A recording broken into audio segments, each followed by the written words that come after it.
Hello, and welcome to Due Process the Interviews. This is Trevor Wadden. Before getting to today's interview, I wanted to again remind people that this feed, Due Process the Interviews, should be understood as a side podcast feed for our main show, which is simply called Due Process. Again, we're in the process of producing our first season for Due Process, which will be a documentary-style podcast following the narrative of a case while also examining Canada's criminal justice system.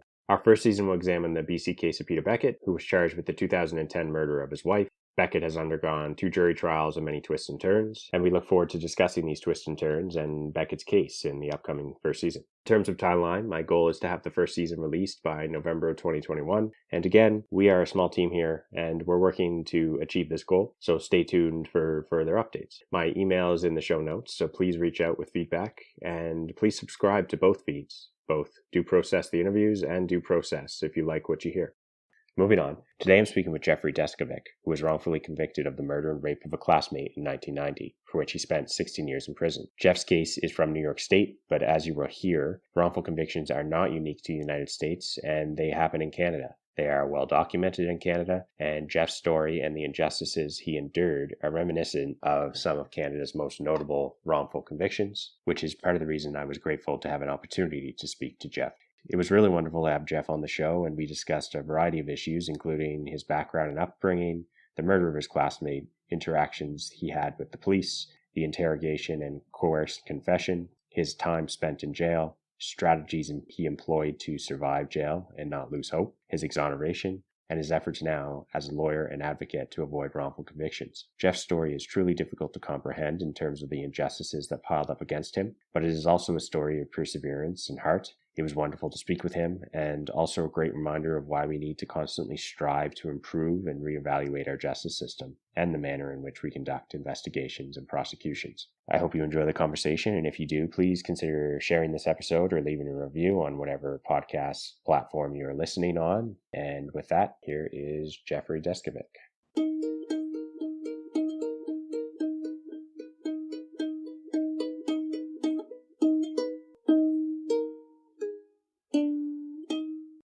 Hello, and welcome to Due Process. This is Trevor Wadden. Today I'm speaking with wrongful conviction exoneree, educator, lawyer, and criminal justice reform advocate Jeffrey Deskovic. In 1990, at the age of 17, Jeffrey was wrongfully convicted of the murder of a classmate in a small town in New York State. He spent nearly 16 years in prison for a crime he did not commit until DNA testing in 2006 finally confirmed his innocence. As Jeffrey and I will discuss today, his wrongful conviction was a true miscarriage of justice, having many of the hallmarks of wrongful convictions, including police misconduct, the use of demeanor evidence, improper police interviewing, tunnel vision, and prosecutorial misconduct. Since being exonerated, Jeff has gone on to become a lawyer, educator, and advocate. He has started his own foundation, which is dedicated to exonerating the wrongfully convicted, helping exonerees with their recovery, and lobbying for criminal justice reform. Jeff has been gracious enough to join us today to discuss his tragic yet inspiring story of resilience and perseverance. And Jeff, I can't thank you enough for coming on today. It's a real privilege to talk to you. Thank you for having me. So, Jeff, I want to start by acknowledging that although you're an American, our show is focused on Canada's criminal justice system specifically, your wrongful conviction is not unique to one country. Canada has many examples of wrongful convictions. And what struck me with your case, Jeff, is how similar it was to the cases of David Milgaard and Guy Paul Morin in Canada. And they're two of Canada's most notable wrongful convictions. So the first question I'll ask you, Jeff, is it fair to frame the issue of wrongful convictions generally as an international problem, or rather one that isn't confined by borders?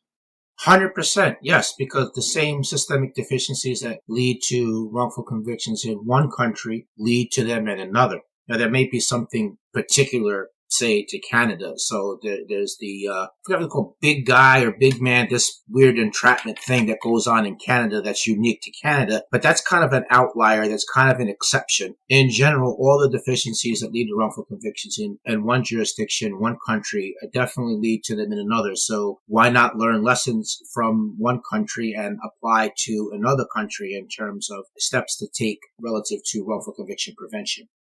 Right. And that makes sense. And speaking of lessons, Jeff, why is it important for you to continue to share your story and messages around wrongful convictions? Well, to educate the public about wrongful conviction. Certainly, there are the issues that caused my wrongful conviction, but then beyond that, I mean, I'm an advocate. I've become an attorney, and I have a master's degree as well. My thesis is on wrongful conviction causes and reform, and so one of the reasons why I do share my story is to be able to then speak about the causes of wrongful conviction in general. Not just the issues in my case, but above and beyond. But in addition to that, in order for me to continue to be an even more effective advocate, it's definitely important for me to build my profile even further. And then also, I want to bring attention to my organization, the Jeffrey Deskovic Foundation for Justice. And as goes I, to some extent, as goes the organization, and to some extent, lesser than that, as goes the issue. So for all of those reasons, and also hoping to find some people who help me along the way in terms of the mission of fighting wrongful conviction, I share my story. Right. And it's an important story. And we'll get into discussing your foundation later on today, Jeff, and the great work that you are doing. But we'll jump into it because we do have a lot of material to cover and a lot of different topics I want to discuss with you today. And we'll start with just a little bit more background about where you grew up. And can you tell us just about Peaksville, New York, what your childhood was like and the background? Of course, it was a small city. It was in the suburb, population of approximately 25,000 people. I would say that it was ethnically diverse and it was middle class. Growing up, I kind of lived a double life. I didn't really think of it that way at the time, but it really was in hindsight. So it was my life in school and my life outside of school. So in school, the kids were a little bit older than me, and I really wasn't into drinking and party and organized sports, and they were. So I was kind of on the fringes of the society there. So as a result, I was quiet and to myself. Whereas after school in the apartment complex that I grew up in, there were a lot of kids that lived there and lived in the surrounding areas that would come over, and I would be one of the main kids. Kind of whatever I would suggest would be what we would do. If that was we were going to ride bikes or play Monopoly or go swimming or play basketball, go to the movies, do video games, and a whole host of things. That was my background growing up. My father was never involved in my life in any aspect at all. That'll become a factor in the story as we unfold it. And lastly, prior to being a teenager, the career that I wanted to have when I grew up was actually to be a police officer. So again, that'll intersect with the story as we unfold it. Okay. So your father wasn't around, Jeff, but did you have siblings or a bigger family? I did. I did. I had a brother who was 3.5 years younger than me, and we also lived with, so it was my mother, my brother, and my grandmother. And what happened specifically on November 15th, 1989? Yeah, a classmate of mine named Angela Correa, who was a immigrant from Colombia. She'd been in the country for about a year and a half. She led a very sheltered life, as I understood it. She never went anywhere unless she was accompanied by her older sister or her parents. So she went missing. Well, and specifically, as a benefit of hindsight, she was in one of her classes in high school was photography class, and the professor assigned all the students to take pictures of foliage, and he assigned a buddy system in which the female students would be paired with a male student. But the male student assigned to Angela played hooky on the assignment, so she went home, and her sister went to the restroom, and when she came back out, Angela had left, and she went to the park to do her assignment. And unfortunately, she met a drug addict who was high and in the park that day, and he murdered and raped her. And so therefore she went missing, and her body was found a couple of days later, November 17th, 1989. And that really shook Peekskill pretty bad because murders were pretty rare. There were town hall meetings held where progress on investigation was discussed, safety tips were discussed. There were a bunch of news articles in the local daily newspaper. And, parents were coming right to dropping their kids off to school and picking them up at 3 o'clock and bringing them straight home. The state police were kind of breathing down the neck of the local Peekskill police also, because at some point in the investigation, the victim's family felt like the Peekskill police were not that experienced, and they asked the state police to take over the investigation, which they did not, but they did let the Peekskill police know that they had been contacted. So there was a lot of pressure on the police to solve the crime. And specifically, Jeff, did you know Angela well? I did not know her well. She was in two of my classes as a freshman, one as a sophomore. I knew her name. She knew mine. I think we chatted briefly twice in 2 years, but that was really the extent of it. We were not even really on a high-bye basis. And it's important to remember, how old were you at the time? 16. 16. Okay. And the police put a lot of stock, which we'll discuss later, with some of your behavior, the way that you were reacting to the news of Angela's death. Can you walk us through receiving that news and how you felt? Sure. I received the news through the daily newspaper. It said, teen body found, and it referenced she was found naked from the waist down. And, this was really my first brush with death as a sensitive teenager. So I did have an emotional reaction to that, which the police thought was odd considering what my relationship with her was, which was, as I said, not really any relationship. So they interpreted that as being some sort of outward sign that I was sorry for what I had done. I got on the police radar originally because the police interviewed many students from the high school, and some of them told the police that they might want to speak to me. And then I guess maybe rounding it out was they got a psychological profile from the NYPD, which purported to have the psychological characteristics of the actual perpetrator. And I had the misfortune of matching that. So for about 6 weeks, the police played this type of cat and mouse game with me in which half the time they would speak to me as a suspect. And then when they would push too hard and I'd become frightened and I'd want to get away from them, Jeff as this junior detective helper theme was developed by them. So they would say things like, the kids won't talk freely around us, but they will around you. Let us know if you hear anything. Stop in from time to time. They would ask me opinion questions and congratulate me that my opinion was correct. I began to look up to the officer who was pretending to be my friend in the old good cop, bad cop routine. I began to look up to him as a father figure. And again, my age being 16 and wanting to be a police officer when I grew up, I mean, that was kind of, I guess you might say that was the right, that tactic that they utilized was, how they were able to pull the wool over my eyes. So eventually they got me to agree to a lie detector test by telling me that some new information had come into the file and they wanted to share that with me, and that would allow me to be more helpful to them. First, though, I would have to take and pass a polygraph test. And so the next day, rather than report to the school, I went to the police station. But instead of giving me the examination at the police station, they instead drove me to the town of Brewster, which is in Putnam County, New York. So they drove me across county lines 40 minutes away by car. There were 3 police officers who came with me from Peekskill. They put me in the car to travel with the officer who had been pretending to be my friend. The other 2 officers were in a different vehicle. And they brought me to this polygraphist's office. So he was a Putnam County Sheriff's investigator, but he was dressed like a civilian. He was pretending not to be law enforcement. He never read me my rights. I had no attorney present. They didn't give me anything to eat the entire time I was there. They gave me a 4-page brochure which explained how the polygraph worked, but it had a lot of big words in it that I didn't understand. But then I figured, what does it matter? I'm here to help the police. Let's just get on with it. And from there, he put me in a small room and gave me countless cups of coffee. It seems clear in hindsight that the purpose of that was to get me nervous. I think I drank 6 or 7 cups. And then he attached me to a polygraph machine, and then he launched into his 3rd-degree tactics. So he invaded my personal space. He raised his voice at me. He kept asking me the same questions over and over again. And as each hour passed by, my fear increased in proportion to the time. Towards the end, he said, "What do you mean you didn't do it? You just told me through the polygraph test result that you did. We just want you to verbally confirm it." And when he said that to me, that really shot my fear through the roof. And at that point, the officer who had been pretending to be my friend came in the room and told me that the other officers were going to harm me, but that he had been holding them off but couldn't do so any longer, that I had to help myself. But then he added, "Just tell them what they want to hear and go home. You're not going to be arrested." Being young, naive, frightened, 16 years old, not thinking about the long term, only being concerned with my safety in the moment, I was in fear of my life because the fact that I didn't know where I was and no one else knew where I was either loomed large in my mind. I was overwhelmed emotionally and psychologically, and there was this push-pull dynamic, possibility of harm on one hand, and then this false life preserver on the other. So I took the out which he offered, and I made up a story based on the information she had given me that day and that I had received in the 6 weeks run up to that. By the time everything was said and done, I had collapsed on the floor into a fetal position, crying uncontrollably. Obviously, I was arrested. I was charged with a murder and rape.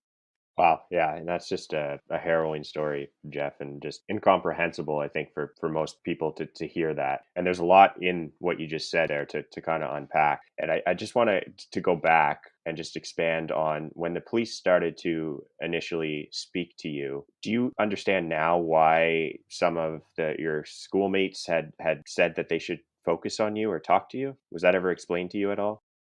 That was never explained to me at all. I mean, other than just that I was just quiet and to myself. I mean, no one ever told me, why that made me stick out. I mean, I've thought about it myself on my own, and I think that perhaps people think that people that are quiet and to themselves commit heinous crimes. I guess that's the underlying theory. At the same time, I do think that that's kind of ridiculous. And even though I was emotional and I almost had virtually no relationship with Angela, but at the same time, this murder really shook up the whole city of Peekskill. Many people were impacted emotionally to the point that free mental health counseling was offered to anybody who wanted it. Many people attended, like I had went to 3 of the different sessions of the wake, but many people went to four sessions. So in that aspect of it, I don't think I was all that different from a lot of people.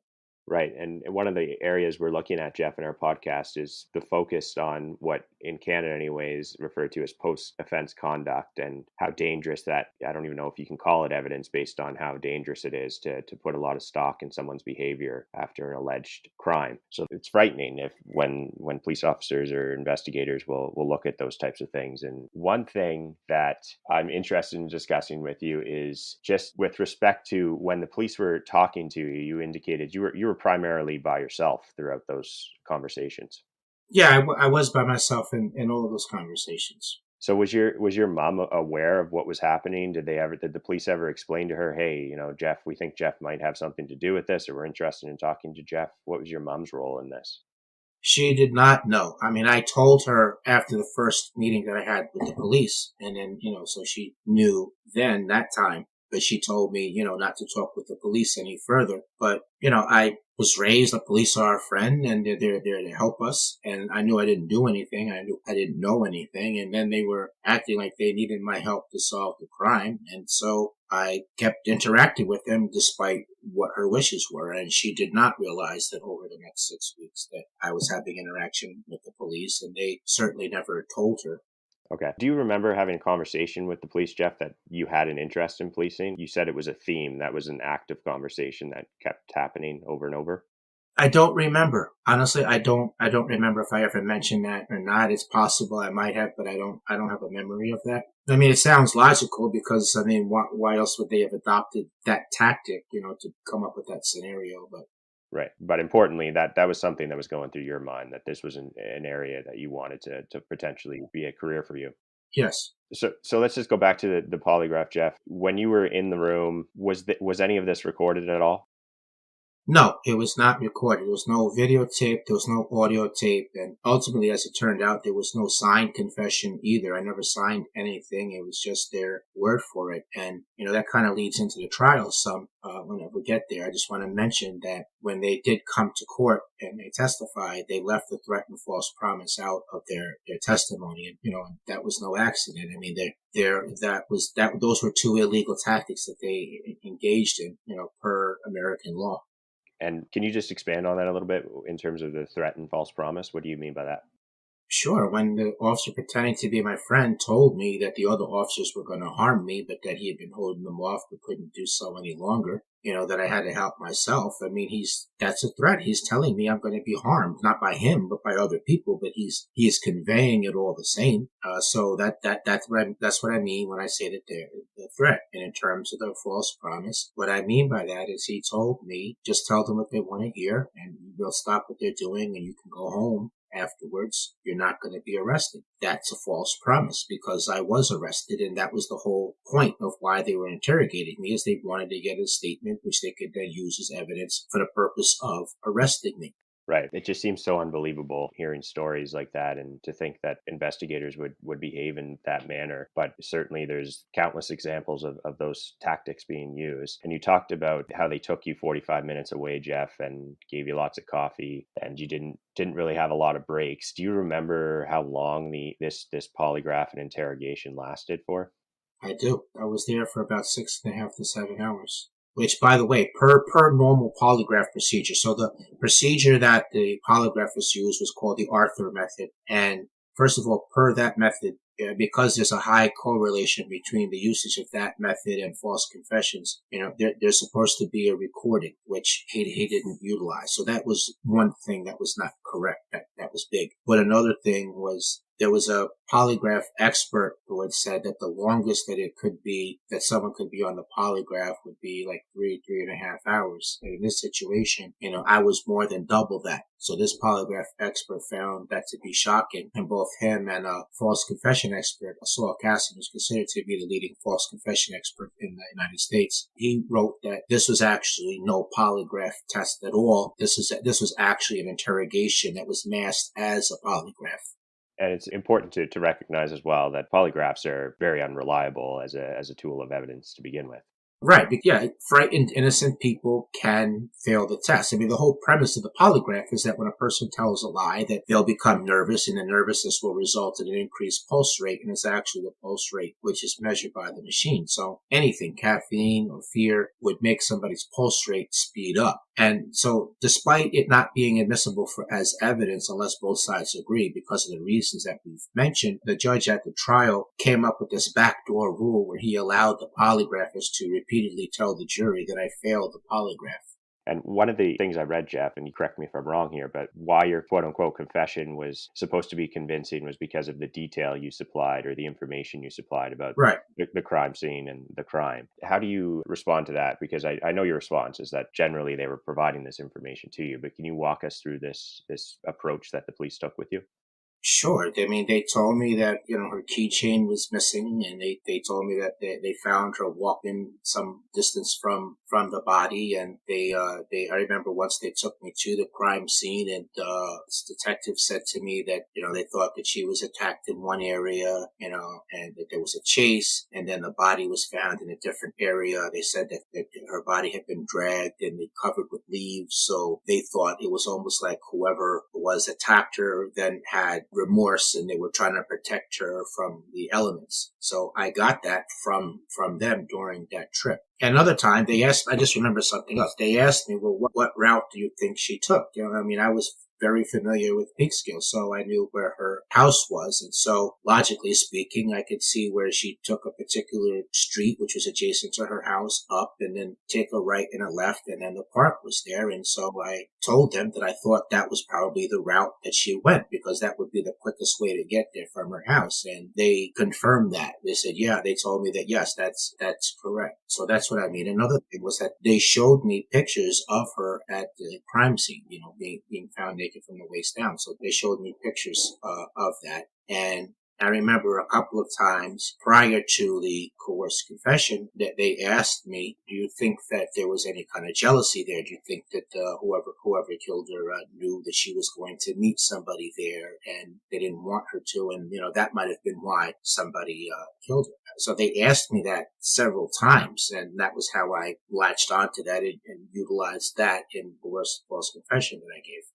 And Jeff, I think this view is becoming less and less with the more information and more publicity around wrongful convictions. But I do think it still exists in our society, that it's a naive belief that only the guilty will confess to a crime. And I just want to revisit the psychological pressure that you were under during that interrogation. Can you tell us again just the pressure you were feeling throughout those, nearly 7 hours that you were being questioned? Sure. Let me just add for general context, and then I'll get into me. Just wanted to share that coerced false confessions have caused wrongful convictions in 25% of the DNA-proven wrongful convictions, and that while adults have given some coerced false confessions, that particularly vulnerable populations are youth and people with mental health issues, which, I definitely was a youth. In terms of the psychological pressure that I was under, I'm attached to a polygraph, and he's, first of all, the fact that he's in my personal space, and that he's yelling at me and he keeps asking me the same questions over and over again, and it was clear to me that he thought that the polygraphist thought that I was guilty. And I really was not used to talking to adult males very much anyway, because my father was not involved in my life. And, I very rarely visited with any of my aunts and uncles. So even just talking to an adult male was something unusual for me, much less somebody who was conducting themselves in that ferocious type of manner. And look, at the end, I just wanted to get out of there. I would have said anything. And when, I just wanted to go home. And when he told me they're not going to arrest you, that became the thing that I latched onto. It was down to that. Okay. And when you're in the room and getting questioned, Jeff, was there a refusal to accept your denials, or was that even something? Yes, there was a refusal to accept the denials. I mean, he kept on with his asking me the same questions over and over again as if I didn't even issue the denial. It was clear to me he wasn't convinced that it wasn't having any impacting on him. And that's one of the things in the conversations we've had with forensic psychologists here in Canada, Jeff, that's one of the things they are concerned about with some of the, was known as the Reed style of interrogation, where Right. the investigator just will kind of put the hand up in the face and say, no, no, no, Jeff, we're past this. We know that you've done it. We need to get to why you did it and get this off your chest, sort of thing. Right, that's referred to as taking innocence off of the table. So there was that. And another aspect of the coercive read technique is, developing themes, that explain criminal behavior in a way that minimizes culpability. It almost makes it like understandable, right? And the danger in that is people don't get punished for doing things that are understandable. But also was pretending to be my friend. I mean, he utilized that in offering the whole jealous theme, and you didn't want her. I could understand that. You wanted her not to see somebody else. You were interested in her for you. So there was that. But then another aspect of the read technique also is just taking a suspect out that's the whole theory of taking a suspect out from familiar territory. And here they kind of did that to the extreme. It wasn't merely taking me to the police station, but then taking me out of county. So that was another aspect of it. And minimization, even the false promise, minimization, minimizing what the seriousness is of the consequences. Did you understand when you left the room that day that you were going to be charged with her murder? No.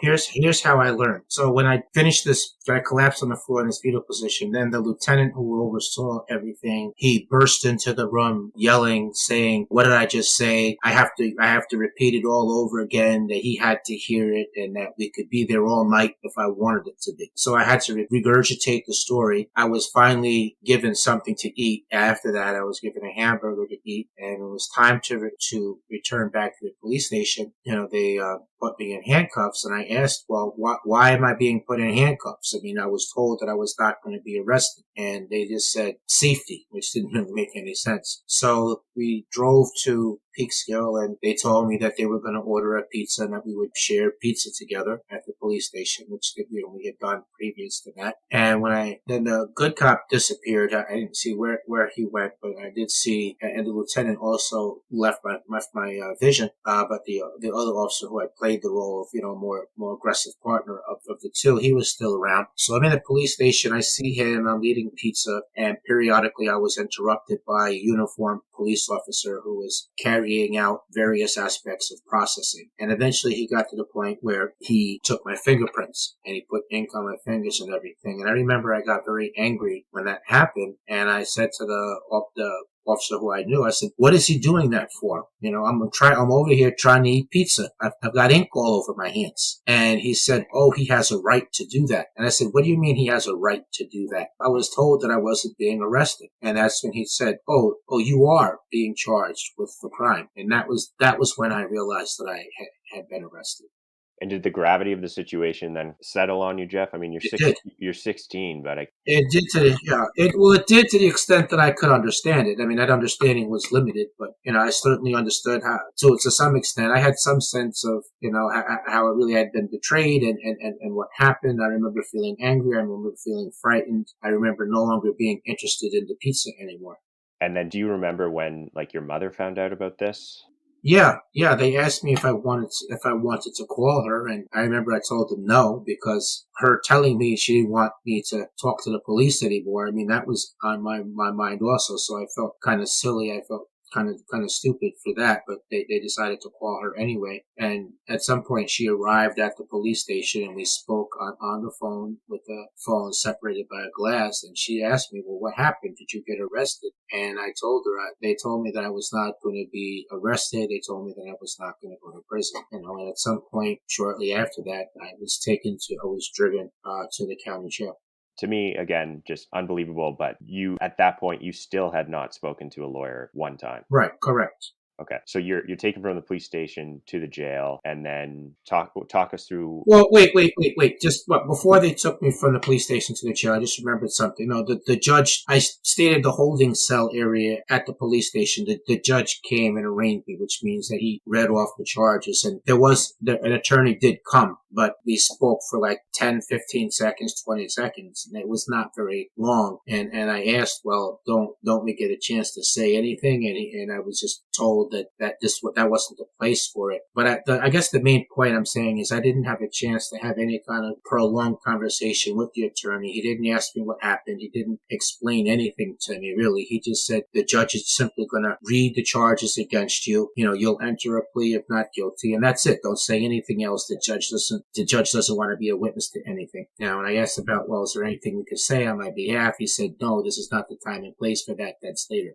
Okay, and this is probably my unfamiliarity with the American criminal justice process here, Jeff, but was there a bail hearing at some point for you? Yeah, at some point there was a bail hearing. That was like 34 days into the county jail. I had a bail hearing, and bail was set at $50,000.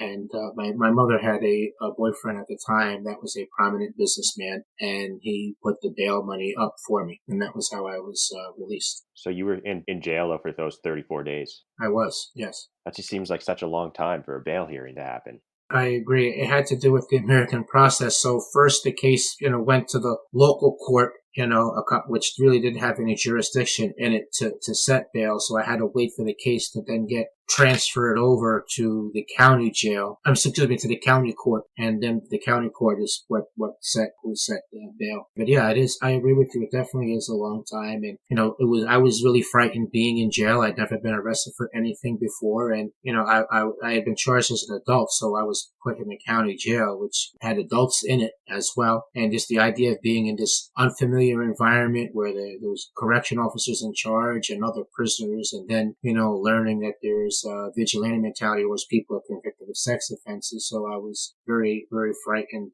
for that. And so it was really just a kind of a horrendous process all the way around. When I would go to court, they would wake everybody up because they're dealing in lots of people. So they would wake everyone up around 5 o'clock in order to leave for the court around 8:30. They would they would overcrowd the bullpen area, the cell area in the jail. They would have way too many people in it. There was no fan. There was no ventilation. There weren't enough seats for people. Everyone was just like crowded together like a bunch of sardines. And we were put in handcuffs and having leg irons on as well, all linked together, a whole row of prisoners. It was kind of reminiscent of what a chain gang might look like. And then, it was hard to walk that way. And then they would put us in the back of a van where, again, there's way too many people. It's not sufficient, ventilation. And then you'd be put in the holding area of the court. And you would be down there basically with nothing to do for like hours and hours on end until they call you. And then you make a short court appearance that would last like 3 or 4 minutes, if that. And then you'd be brought back down and you'd be in there waiting again until court was done for the whole day. So you might be in that holding area around 9:30, and you don't leave until like 5 o'clock at night.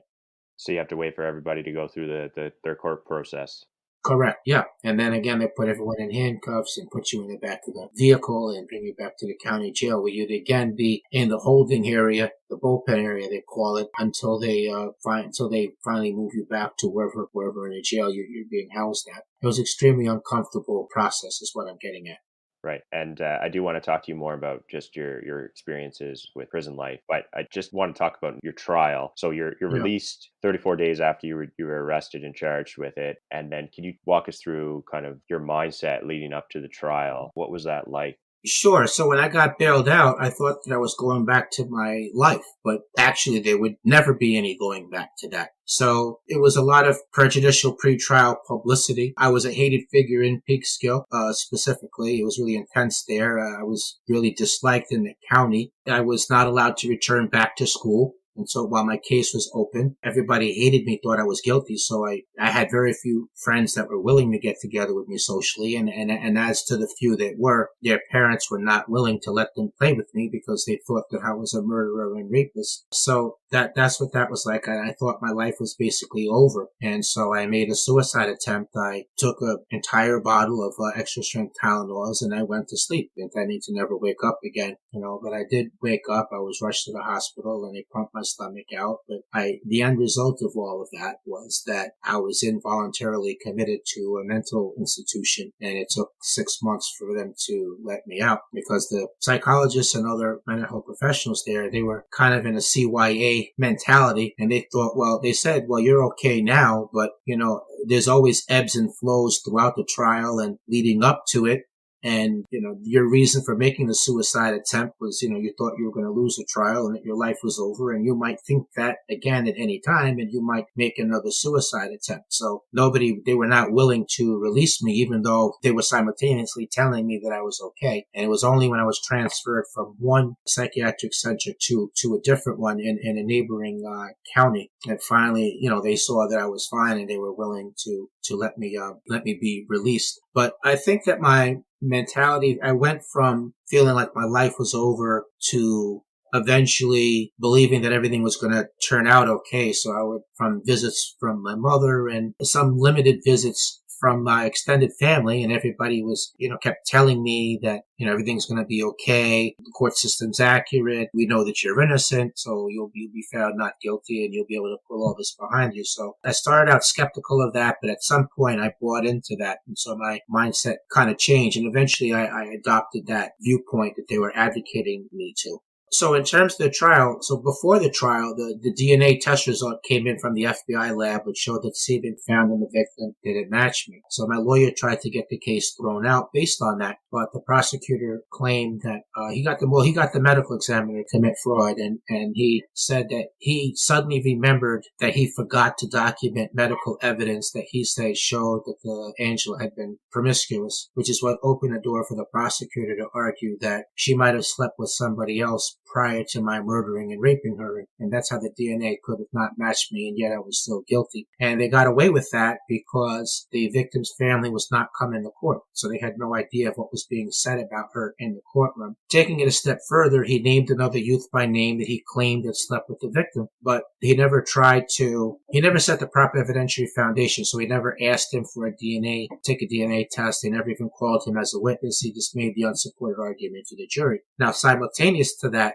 hair on the body also was determined to be from Negroid and Mongoloid ethnicity, which, I'm pretty much as white as you can get. So again, the prosecutor resorted to arguing by inference rather than established fact. So he claimed that the hairs must have come from the Vietnamese medical examiner and his African-American assistant, but he never proved that. And I've learned since I was exonerated that when the hair expert found out what his explanation was going to be, he asked the prosecutor to get hair samples from them so that he could make the actual determination, but he was never given those hair samples. So in terms of the trial, first of all, my lawyer rarely met with me. Whenever he would meet with me, and I tried to explain to him I was innocent and what happened in the interrogation room. He was always shutting me up. One time he told me he didn't care if I was guilty or innocent. Another time he started out, he wanted me to agree to let him put an insanity defense in, which, I said absolutely not. No, I didn't do this. We're not going to explain why I did it. We're going to argue that I didn't do it because I didn't. So here's how my lawyer failed me. So he never introduced my alibi witness. I was actually playing wiffle ball when the crime happened. He literally never cross-examined this medical examiner whose fraud was so big. He literally asked him no questions. He didn't explain to the jury the significance of the DNA not matching me. He never used that to argue that proved that the confession was coerced and false. Sometimes he argued to the jury the confession never happened. Other times he argued that it happened, but it was coerced. And at still other times he was arguing that it happened, but it was false. So you can't take that kind of scattershot approach because people are going to think that you'll say anything. So I wanted to testify at the hearing to give evidence as to the threat and false promise, but he wouldn't allow me to testify. When you defend the case that there's a false confession, you have to answer that confession. You have to explain it. You have to try to disprove it and bring it all together in your closing argument, but he didn't do any of that. Lastly, he should have never represented me because of a conflict of interest. So this other youth that the prosecutor was falsely saying had slept with the victim victim was represented by another member of that same public defender office, and specifically by the lawyer who was supposed to be supervising him on my case. And so that conflict prevented the defense from asking him to give a DNA sample, and it prevented the defense from calling him as a witness. And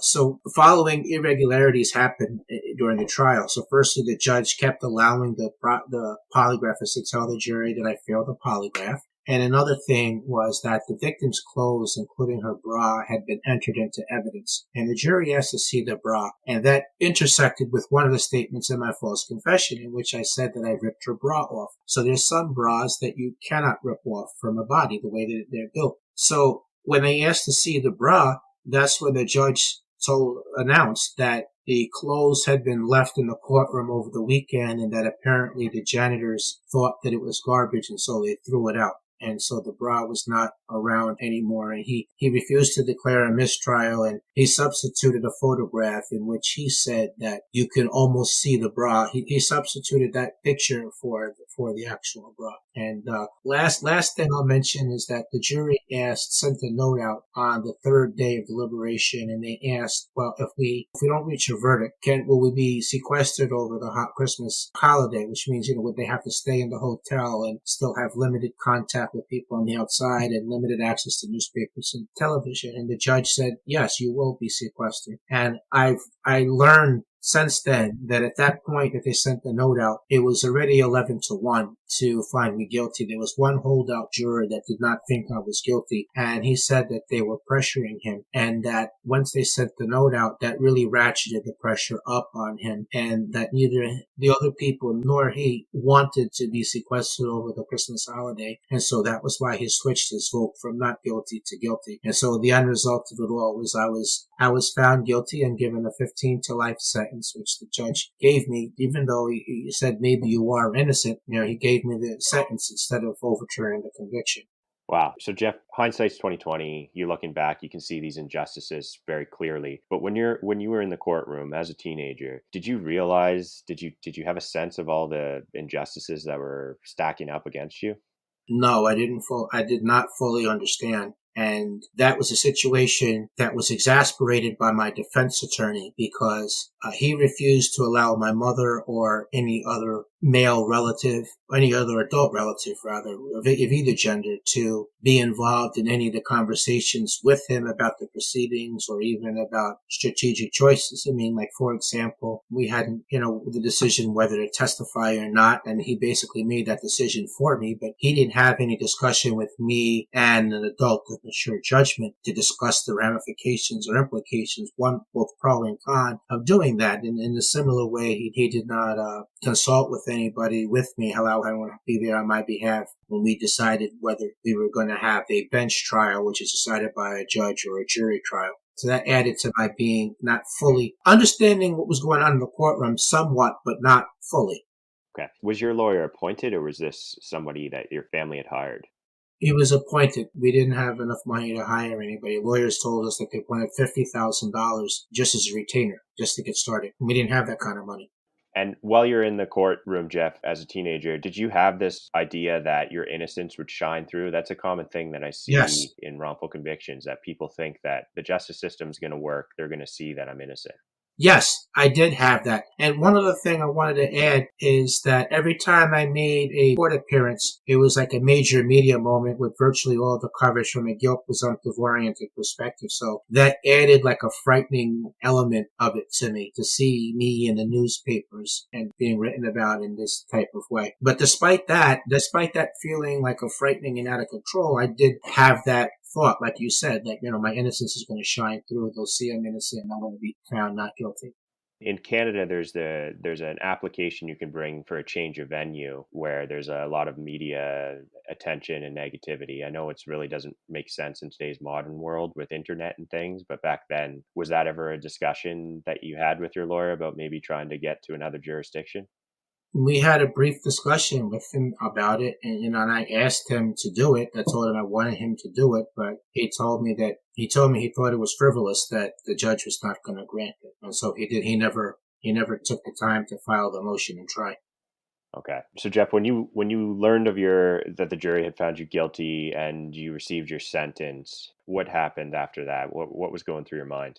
So that was like two separate things. So I was found guilty, and then I was immediately taken. I was taken into custody, so the bail was over, and it felt like I was in a nightmarish alternative reality. I mean, because up to that point in time, I thought that only guilty people were found guilty. So that aspect of it. But another thing, like I remember when I first heard them say guilty, because they found me not guilty of the first three charges, because they get charged me with different theories of murder, different degrees of murder, and I was found not guilty of the first three. And then when they said guilty, I'm thinking, well, wait, did I just hear that right? Did I miss the word not? Did I not hear that? So I just remember just kind of being stunned, and as I was taken into custody, I didn't know what was going to happen to me at that point. You know, on the day of the sentencing, that was a very traumatic thing, and I begged the judge to overturn the verdict, and I referenced the DNA to support my contention that I was innocent, and for him to then say to me, "Maybe you are innocent," you know, and then give me a 15 to life sentence. I didn't know what was going to happen to me at that point. Yeah, and to have that comment put to you that maybe you are innocent, but here's your sentence. I mean, that I can't, again, I just can't. There's so many parts of your story I just can't possibly imagine. But you did, Jeff, during the sentencing, my understanding is that you did tell the judge that you were going to continue to fight.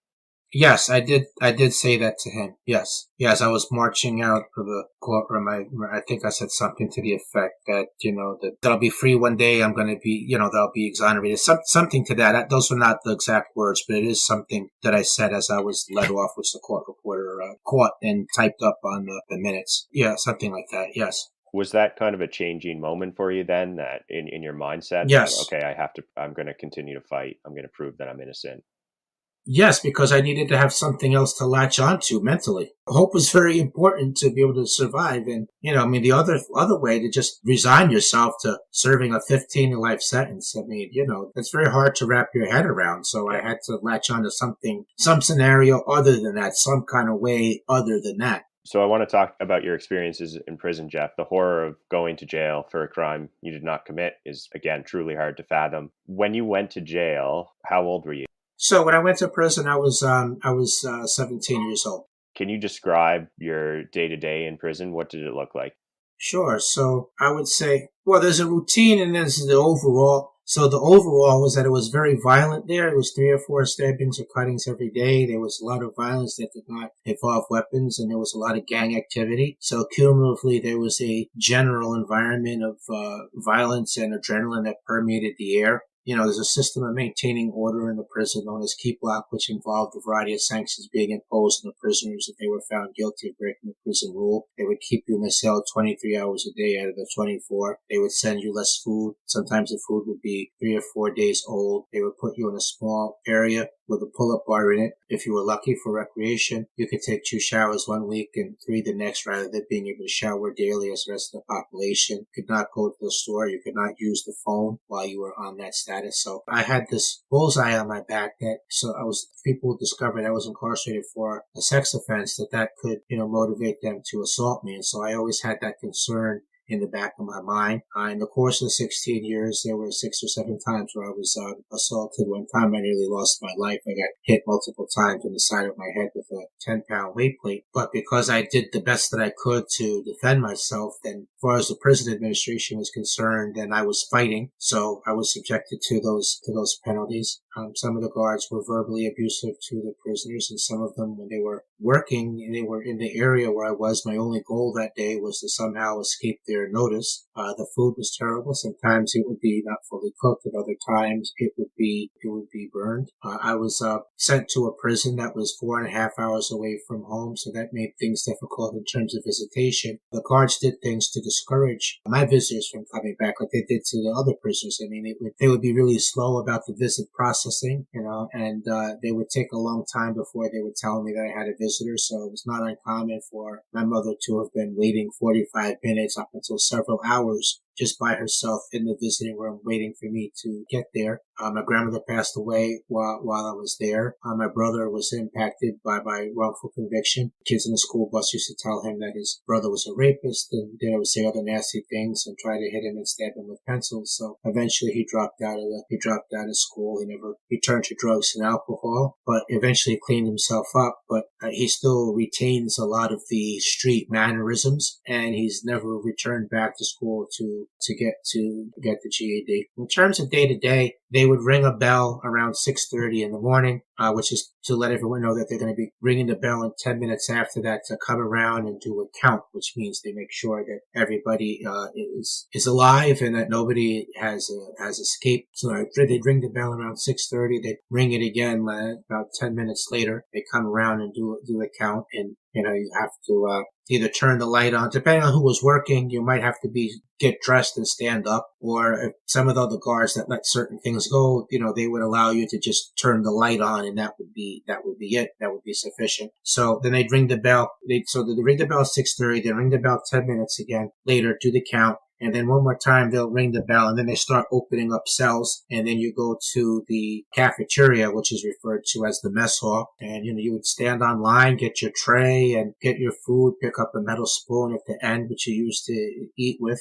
Then you have to sit down, and you can't get up again until the guards tell you that you can. But there's like one officer that's assigned to the whole cell gallery, so you'd be sitting there until they give permission for everyone to leave. So for all of the meals, they kind of played the sadistic game. So if the meal was halfway decent, they would rush us out of there within 10 minutes or less. But if the meal was not good, then you might be waiting 20 minutes, half hour, maybe even as long as 45 minutes. The area was poorly ventilated. There's a lot of body heat. So you leave the mess hall, you have to turn the spoon in. There's somebody counting that. The spoon, you go through a metal detector, and then from there you go to your morning assignment. So it might be educational, or it might be a vocational trade, or it could be a therapeutic program which is designed to address the crime for which you're incarcerated. At 11 o'clock, then they go back through the metal detector and go back to your cell, and they come and do a count. They ring the bell at 12 o'clock, and you come out and you go to the mess hall again, and then you go to the afternoon assignment, which was from like 1 until 3. You again go to the metal detector, and that's where the day would kind of divide. So if it was a night that they had recreation, then you would go back to your cell until dinner time around 4:45. Dinner would be optional. So at 5:45, dinner was finished, and then they would let you out for recreation at 7 o'clock, and you go back to the cell around 10. But if it was a day that they did not have recreation, then at 3 o'clock, then you'd go out to the yard for an hour. And then you'd go back to your cell, go through the metal detector again. They'd let you out for dinner around 10 to 5, and then you'd be back in the cell at 5:30, where you would stay there until the next morning, unless you had permission to leave your cell and go to some other area. Like you might go to a class or a Bible study or some other program. But unless you had what they call the call out, you would be stuck in your cell from 5:30 until the next morning. Okay. And Jeff, you talked about how you were fighting for your innocence and trying to prove your innocence. And we'll talk about your appeal efforts here momentarily. But what strategies did you use to keep going while you were in prison? Well, but definitely belief in God was one thing. Another thing was I thought that I was not doing a 15 to life sentence. I figured I was just doing a year or two till the next appeal was decided. So I kind of latched on to that. I used to go to the law library, and that gave me a sense of empowerment and comfort. I used to collect articles about other people who were exonerated, and I used that as motivation to keep going. There was another wrongfully convicted prisoner there named Frank Sterling, and we kept each other going for 13 and a half years. We would get together once every 6 weeks, and half the conversation would be about morale, and the other half the time we would just brainstorm about what the next tactic was to try. Frank was eventually exonerated through DNA testing after 18 years, a couple of years after I was released. Another thing was I engaged in this elaborate delusion where when I would play basketball or play chess or ping pong, I would pretend like I was a professional player and so were the other people. But it really wasn't like kids on a playground fooling around. I mean, this was more a defense mechanism, and I needed to get out of the prison for a couple of hours mentally, and so hence engaging that delusion. And you engage in euphemism, so you're not going to your prison assignment in the morning or afternoon. I'm going to school or I'm going to work, or, it's not the prison warden, it's the superintendent. I would listen to sports talk radio, but it was not listening to sport talk radio. It was more like a lifeline to the outside. In 1998, they allowed us to purchase black and white televisions in the cell for the prison where I was at, Elmira Correctional Facility. And for the most part, the TV stayed off because I was writing letters looking for help, and I was reading nonfiction books. So from 1998 to 2006, I read 3 or 4 books a week. So for the most part, with all that activity, my television was off. But there were certain programs that I watched every week. And again, I kind of engaged in a delusion. When I would watch certain weekly episodes of a program, like I would pretend like I was visiting with friends. I collected but pictures rather of nature scenes, and I would hang them up in a certain area in the cell wall so that I could look at those and kind of travel to them mentally.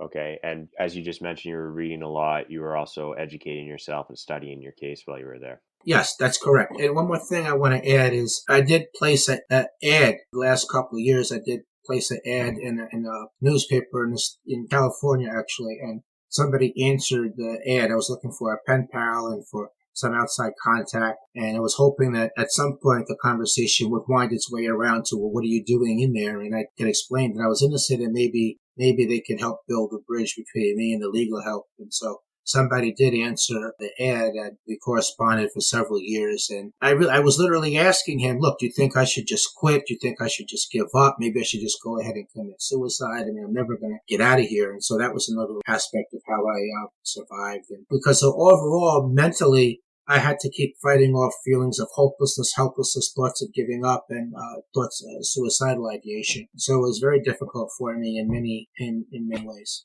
Okay. And Jeff, I want to talk now about the appeal processes while you were in jail. Can you tell us how many appeals there were and what that was like? Sure. So I lost 7 appeals. So walking you through the process, I went to the appellate division, the first court, where my issues were that I was innocent based on the DNA. So that took the form of my lawyer arguing. This was a different lawyer and a different public defender from a totally different agency. And the lawyer argued that there was legally insufficient evidence to find me guilty, that the prosecution had not proven guilt beyond a reasonable doubt, and that the verdict was against the weight of the evidence. She argued that my right against self-incrimination, my Fifth Amendment right, had been violated by the manner in which I had been questioned. She argued that my Sixth Amendment right to confront my accusers had been violated because the judge allowed the polygraphist to keep telling the jury that I failed the polygraph while banning him from questioning him about the method that he used to arrive at his opinion. The evidence being thrown out was another issue that was raised. The judge being biased was another issue. Altogether, 10 issues of law were raised. The court found nothing wrong with the way I'd been questioned. They ruled the statements were voluntary. They said that I could come and go as I wanted. They wrote that there was overwhelming evidence of guilt, which I don't understand because the DNA didn't match me. And then they got rid of all the rest of my issues in one sentence by writing that they had looked at the rest of my issues and found them either to be without merit or else not preserved for review. And they ruled against me 5-0. And from there, it was all downhill. The re-argument motion was denied in one word.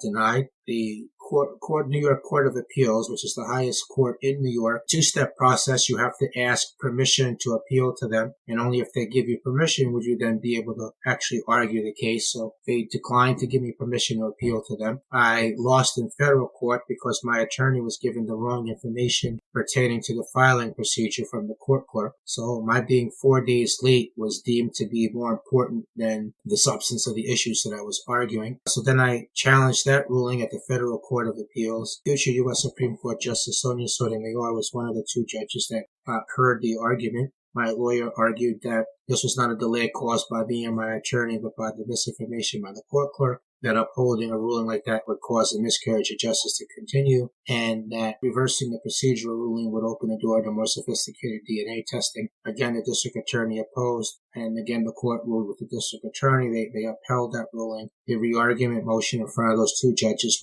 wherein it was the defense requested all of the judges on the circuit hear the case and make a decision. That was denied. And then the U.S. Supreme Court also declined to give me permission. So that was the end of the legal appeals. When your appeal, and also the end of legal representation. So when your appeals are exhausted, the only way back in a court would be if there's a retroactive change in the law, or else if there's some previously unknown evidence of innocence, which is discovered that probably would have led to a different outcome. Hence my writing letters, I couldn't afford to hire an attorney or an investigator. So I wrote letters for 4 years, trying to find someone to take my case for free to hope that they could find some new evidence. Then I went to the parole board, where because I maintained my innocence rather than expressing remorse and taking responsibility, I was denied parole. Ultimately, one of the letters that I wrote to an investigator, Claudia Whitman, I wrote a book authoring care of the publishing company, but someone instead sent the letter to Claudia Whitman, and she believed in my innocence based on the DNA not matching me, and she tried to get people to take my case, and one of her ideas she gave me proved to be the winning one. She suggested I write the Innocence Project again, which works to free wrongfully convicted prisoners nationally in the United States in cases where DNA testing could demonstrate innocence and in which no prior testing had been conducted. Yeah, so getting their representation was the first key. She lobbied them from outside the organization to take the case. One of the intake workers also presented my case several times to the lawyers, for a total of 3 times before they finally agreed to take it. So getting representation was the key. Second thing was former Westchester District Attorney Janine Pirro, who had fought me all of my appeals and blocked me from getting further DNA testing. She left office, and her successor allowed me to get further testing. And thirdly, we got lucky that we put the DNA, which already didn't match me, into the database, and it matched the actual perpetrator, whose DNA was only in the data bank because left free while I was doing time for his crime. He killed his second victim 3.5 years later, who was a school teacher and had 2 children. So on September 22nd, 2006, my conviction was overturned. I was released. I reported back to court November 2nd, 2006, at which point all the charges against me were dismissed on actual innocence grounds, and he was arrested and convicted for the crime. Just want to add that, confronted with the DNA matching him, he admitted that he was the person. Wow. So, Jeff, the DA that had fought you all along the way, all your appeals, Janine Pirro. Mm-hmm. Do you have a theory of, was it tunnel vision, ego, noble cause, corruption? Do you have a theory of why she was so adamant to not even test the DNA? I think that it was tunnel vision, but then but other people were wrongfully convicted under her tenure, and withholding evidence and other unethical tactics were not anything new. So that kind of fit into the overall pattern. So, for example, Keon Katibi and Selwyn Days eventually were exonerated, and those were people whose convictions happened under her watch. So maybe both of those factors. So yeah, the tunnel vision, I think, was part of it. And then also, she just kind of ran kind of an unethical, at times against the law, against the ethics type of way. I think both of those aspects were factors. So then when the Innocence Project gets involved and a new DA comes in, was the DA receptive then to, Yes. run? Yeah. Yes, exactly right. Yeah, so she agreed to let me get the testing, so I give her credit for that. And then she agreed to have the conviction overturned, so I give her credit for that too. And ultimately, she agreed that all the charges against me should be dismissed on actual innocence grounds. And they also, as I mentioned, the actual perpetrator was arrested and convicted. So I give credit to the DA's office for all 4 of those steps in connection with my case. Yeah, and one of the things that is discussed too is that you're in prison for 16 years and the real culprit is out on the lam. They're loose, and he committed another crime in this case. Yeah, absolutely. Another person lost their life as a result of that. Sure, and then the victim's family as well. I mean, they learned that this person that they believed had committed the crime for 16 years, actually didn't. That was hard for them too. So, Jeff, I want to talk about the reintegration process from leaving prison to going back into society after 16 years. What was that like? How difficult was that? Extremely difficult from a variety of perspectives. So, firstly, the world was much different than it was before. So, technologically, GPS, cell phones, internet had not been created. Culture was different. Cities and towns did not look the same. They looked just familiar enough for me to recognize them, but very different. And the people that I knew that inhabited various cities and towns didn't live there anymore. So taken cumulatively, it felt like I was in a parallel world, one that I didn't belong at. I had psychological after effects from the experience. So it's common for people who've been wrongfully convicted to have PTSD, panic attacks, anxiety, similar ailments such as, other ailments with that, fear on seeing law enforcement, altered personality, feeling of processing things at a slower speed, feeling of having been frozen in time. So I used to see mental health professionals 4 times a week for 6 years. There was a stigma attached to me. I was wrongfully imprisoned. Yes, but I was in prison for 16 years. So how much of that rubbed off on me? Is it safe to be alone someplace with me? So that definitely posed a challenge when it came to personal relationship. I was released with nothing, and I was always passed over for gainful employment. So as a result of that, it was hard for me financially, and for a couple of years, I lacked stability of housing. At one point, I was only a couple of weeks away from being in a homeless shelter. But then Mercy College, which gave me a scholarship to finish the bachelor's degree because I had completed GED and associates, and then the year towards the bachelor's when funding was cut for college education for prisoners. So the fact that I was that short of the bachelor's had made its way as a human interest item into one of the articles about my case. And that one of the deans of Mercy College saw that, and so she arranged for me to get a scholarship to finish the bachelor's. They gave me a meal plan, so I was able to eat. That was helpful to eat. And then they allowed me to live on campus, and that was how I avoided the homeless shelter. Wanted to share that it was it was awkward. It was awkward when I would meet up with members of my extended family that had either never come to see me or had come to see me on a very limited basis. In many ways, I essentially did the time by myself. I mean, the last 5-6 years, my mother would come once every 6 months, and my brother came 3 times in 16 years, and not all the last decade, and a couple of sets of aunts and uncles would come and disappear for 3 years and repeat that cycle. So in many ways, though not literally, I did do the time essentially by myself, and so it was awkward when I would meet up with them because I knew who they were intellectually, but I was a different person now, and so were they. So the advancement and development, aging was all they were different now as well. But it was particularly a challenge for me to reintegrate because of the years that I was in prison from age 17 to 32. So what normally happens there, there's rites of passage. So I had never before lived on my own. I hadn't had a driver's license. I had never gone shopping before. I had never had to write a check. I never had to balance a budget. So all of that made things difficult. I was released when I was 32, but I felt like I was 17 because that was the age at which I was last free. In terms of what I lost out on, I didn't graduate high school. I hadn't had a chance to go to La Prom. I didn't finish my college education at a more traditional age. I wasn't along the way in a career. I didn't have a family. So all of those things were very challenging. But at the same time, when I gave the press conference when I was exonerated, there was a ton of media there, and I gave an off-the-cuff 2.5 hour presentation of everything I had ever wanted to say in 16 years, but could not get anyone to hear me. And so it all came out, and I realized then that I could be an advocate without necessarily being an attorney. And so I began doing speaking engagements across the country. I caught on as a weekly columnist. They only won 1 article a week though, so it was not a lot of money. But I started doing media appearances, and I started meeting with elected officials. Okay. Is that what kind of led you to the desire to become a lawyer yourself, Jeff? Yeah, that was part of it. So after I finally was compensated, which took about 5 years, I wanted to do more than the policy and public education aspect. I kind of nibbled on the edges of cases before, like I would show up in a courtroom for the visual impact on the judge. Maybe, they would pay a little bit more close attention to that particular, that case. Or sometimes I wrote about cases in my capacity as a columnist, while the injustices were still afoot. And I also allowed my name to be used sometimes in media advisories.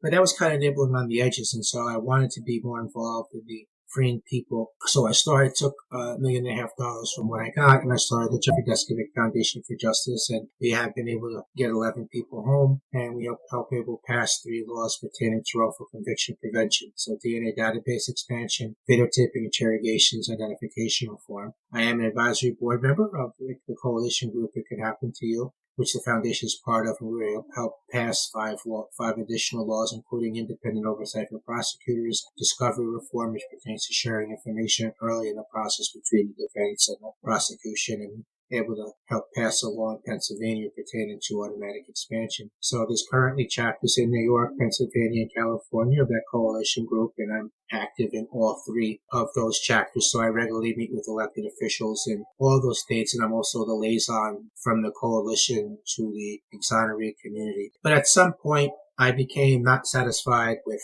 sitting in the front row of the courtroom. I wanted to be able to represent some of the clients and make some of the arguments, hence becoming an attorney. When I did finish the bachelor's degree, I then got a master's degree in criminal justice from the John Jay College of Criminal Justice, and my thesis was written on wrongful conviction, cause, and reform. And then I am an attorney as well. So my views on wrongful conviction prevention and criminal justice reform in general are shaped by not just my personal experience, but what I learned on the master's level and in law school, and then also in formal study. So it's not based only on my experience.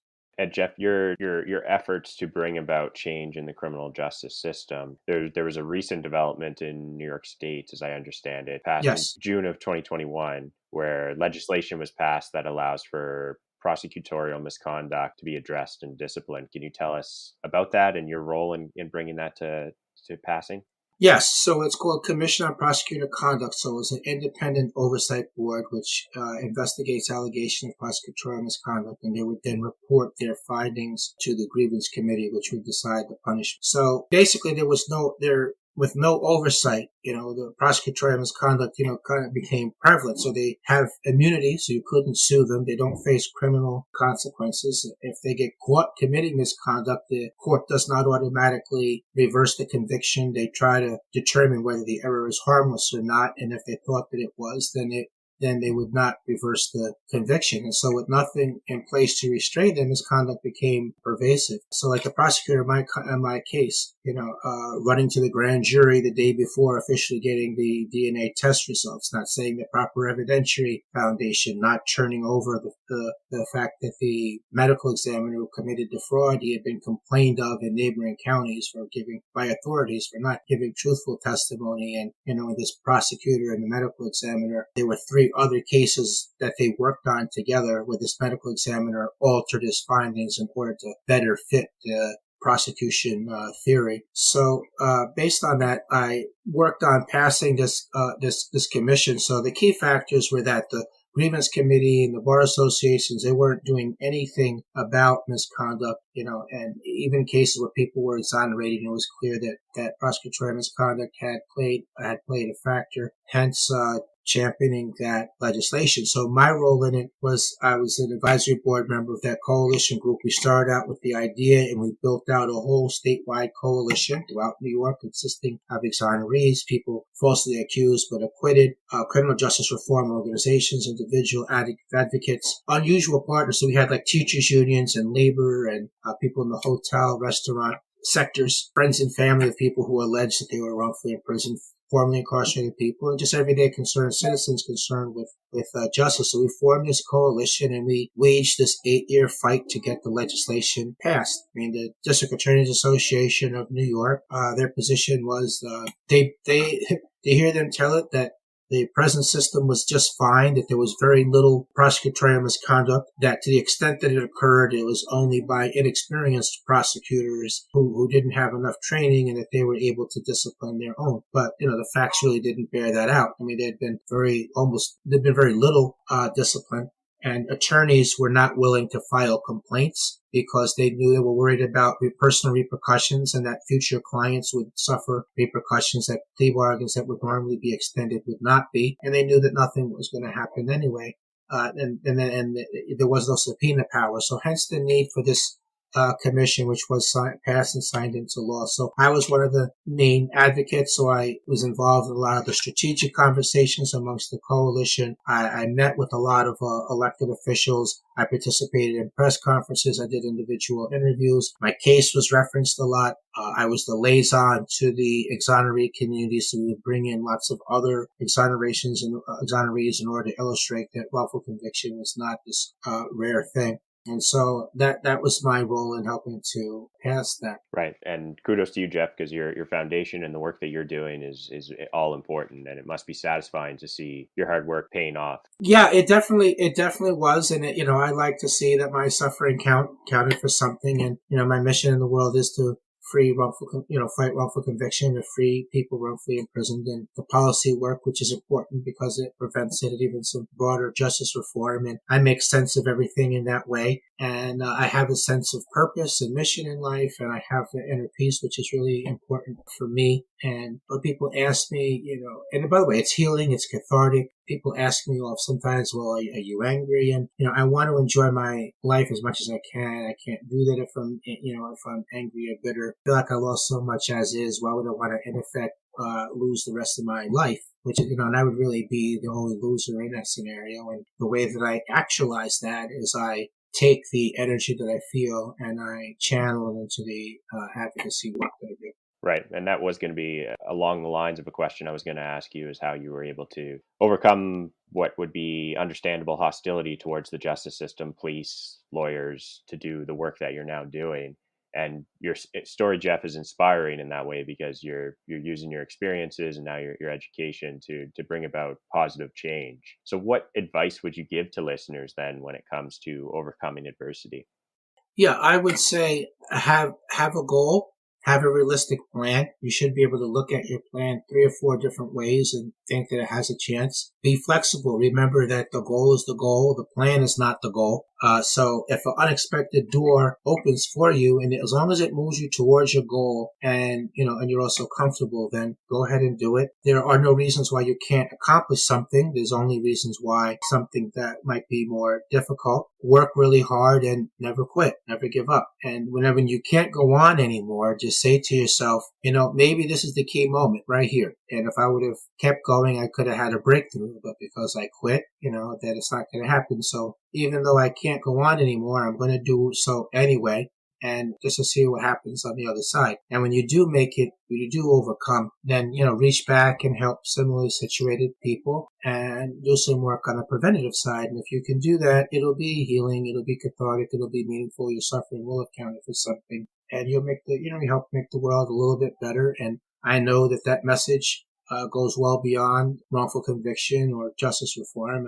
People can apply that in a wide variety of challenging settings, whether it's domestic abuse survivor or someone who's homeless or someone who overcame some debilitating illness or maybe a sexual assault survivor or someone's been trafficked. I mean, I've seen advocates that have a similar mission to me just in their own respective fields that, were people that were personally impacted, and they did come out the other side, and they do help similarly situated people and do something preventative. And I find that to be inspiring. Or could be someone that was discriminated against or somebody who suffered racism, you name it. Could be something huge, could be something lesser relative to the other things, but that message is universal. And speaking of universal, I have one of the key things I've really been able to do is position justice reform as being about justice and accuracy rather than anti-law enforcement or anti-prosecutor. It's not against cops or prosecutors. I'm definitely against cops and prosecutors when they break the law, when they run over state and constitutional rights and proper procedure. But if you're doing your job correctly in that field, I see both of those professions as really,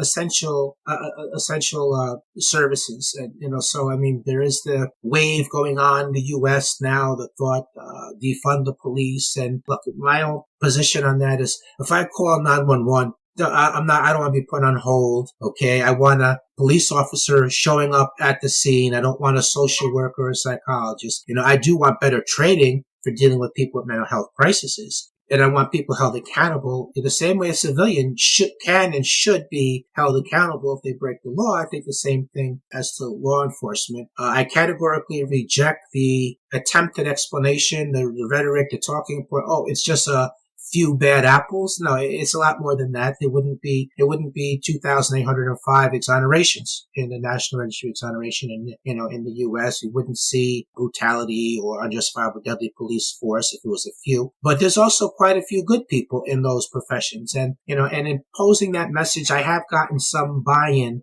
through law enforcement. So for the last 7.5 years so far, I have co-taught the ethics class at police academies with another noble cause corruption, as you alluded to earlier. I did serve on the transition team for the new Westchester County District Attorney in terms of guidelines for her conviction review unit. I did help train police agencies in the state of Jujuy in Argentina, and I did serve on the Peekskill Police Task Force Reform Group. I was assigned to the policy subcommittee where I worked with the sitting Peekskill police chief, a county police officer, a retired detective, and we were able to get consensus on a number of improved police procedures calculated to improve the accuracy. And one of the key messages that I share at the academy after discussing my own case, which I frame as kind of like example of one case, and then I transition to what best practices are that they could voluntarily implement. You can review the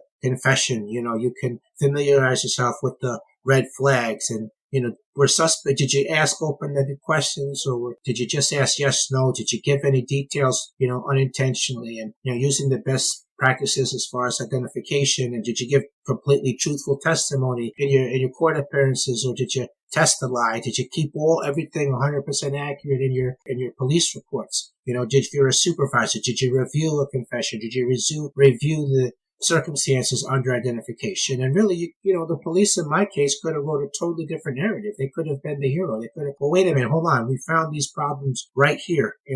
Something's not quite right here. So the police lieutenant in litigation afterwards, he claimed that he had concerns, but he never expressed any of them. He was just content for me to do the 16 years, what turned out to be 16 years. So that's kind of my message when I speak at the academy. And really, police are the first line of defense in preventing wrongful conviction. So if you don't arrest the wrong person, the train never pulls out of the station. And I do share, a cutting edge technique is, if there is an alternative suspect, can you prove how the alternative suspect could not have committed the crime? Can you independently prove each statement in a confession? So these are all things that could be done to enhance accuracy, and it starts on the law enforcement level. And so I've been able to get that buy-in, and I've been able to speak in front of various groups of judges. And I like being able to stand in the middle and try to be a uniter and bring people together on justice reform. And, I've spoken at rallies and said, look, you can't engage in violence. You can't engage in vandalism and destroying property, because the issue isn't about justice reform, the issues of which I agree with you in your cause. It's only about what your actions are. You're muddying the waters. You're making it more difficult for those of us engaging in justice reform. So I do stand in the middle there, and I push that message, and I've been received well by many different sides of that. Well, certainly it's an important message, Jeff, and education and training for police, I think, is a huge part of this as well. And I'm happy to see that you are talking to new police officers, up and coming police officers, because I think that's very important. And on the line of education and sharing your story, in 2020, you teamed up with a filmmaker to make a documentary called Conviction, which details your story and your fight for freedom. Why was this an important step for you to take? Why did you want to participate in the documentary? Because I wanted to further raise my own profile, the profile of the foundation and its work, and about wrongful conviction. So I did it for those reasons. And I utilized the platform that it gave me to bring attention to a lot of the non-innocence justice reform measures, things that I saw up close and personal, that I experienced, that I witnessed. I saw a lot of disturbing things. The punishment is supposed, when someone's incarcerated, is supposed to be the loss of your freedom. It's not to be mistreated while you're in prison. So in that documentary, I talk about things like prison reform and just trying to eliminate the verbal abuse from the guards to the prisoners, how I didn't really see that there was much effort to reduce the prisoner-on-prisoner violence. I discussed solitary confinement and people who were over-sentenced. I saw people that were incarcerated 20, 30 years for a certain percentage of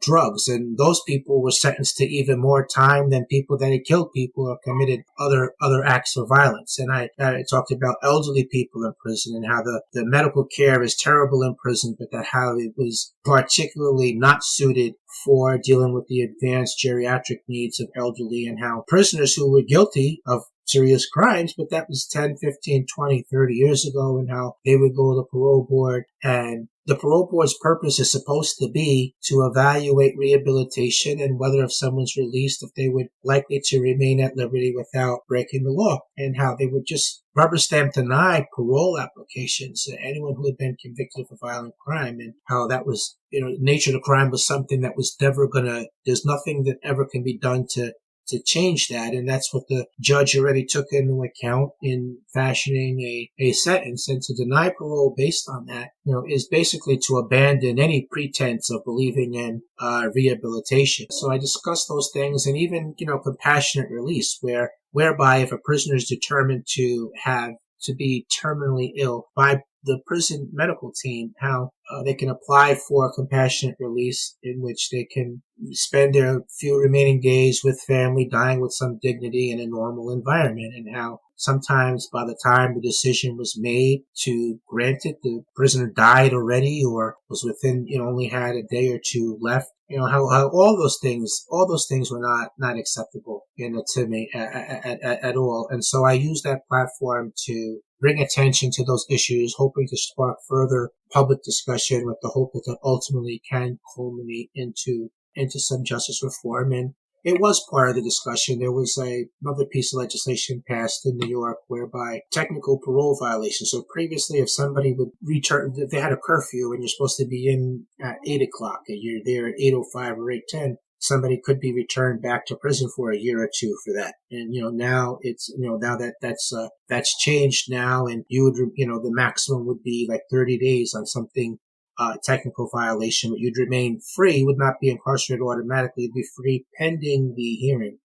So a lot of good information in there, Jeff, and I'll make sure that I post in our show notes a link to how people can access your documentary. And another talk that you gave that I really enjoyed listening to was your TED Talk, which will also be included in our show notes. And in that talk, you discussed steps to help prevent wrongful convictions. And we are getting to the end of our time here today, Jeff. And initially, I was going to kind of walk through each one, but I've kept you on very long here. So just in general, I just want to list a couple of them that you mentioned, and people can go and watch your TED Talk for more information. But the importance of recording all interviews and interrogations, prosecutorial oversight, public defense for the poor and better legal aid access, the importance of education and training, post-conviction integrity and review systems. So some of the themes that have kind of spanned our conversation today. But I will ask the general question, Jeff. Do you think the justice system in America is doing enough to prevent wrongful convictions at this point?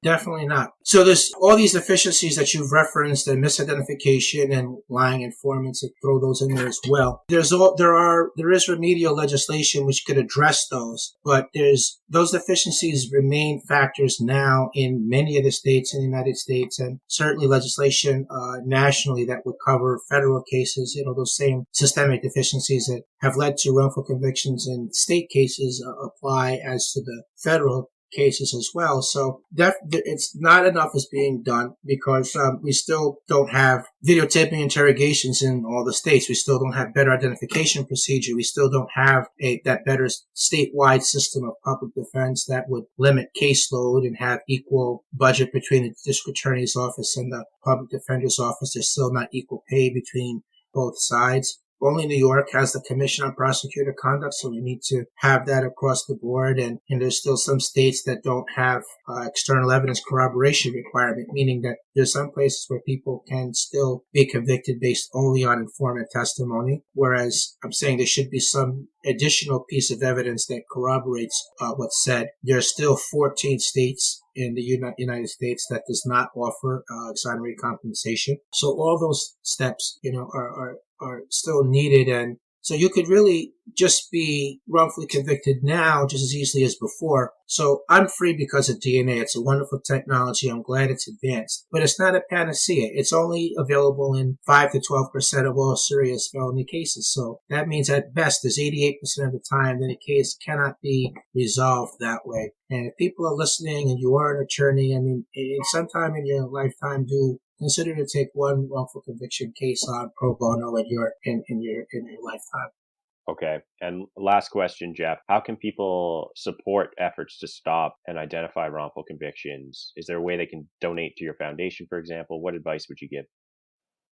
Definitely. So there's a website called Patreon, which is for people that are willing to be recurring monthly donors. So imagine, for example, if 25,000 people donated $3 to $5 a month on a recurring basis, that would allow us to hire additional personnel, attorneys, investigators, paralegals, other essential personnel. That would allow us to increase the number of wrongful conviction cases that we could work on. It would allow us to expand policy work beyond New York, Pennsylvania, and California. So that's definitely a way you can not just donate, but then also share it, social media, word of mouth. If you have a higher profile publicly on whether it's on social media or in general, I'd love to have somebody else talk about wrongful conviction, reference the foundation, have the Patreon link in it. Those are certainly steps that people can take. There is the Amazon Smile program, whereby if you register for the Jeffrey Deskovic Foundation on Amazon, they will donate a small percentage of your purchase without it increasing the cost to the consumer. So that's another thing. In terms of how people can find me, the website, www.deskovic.org, DESKOVIC. There is a web form there that people can email me through. I have a public figure page on Facebook. I'm on Instagram and LinkedIn as well. So all of those things.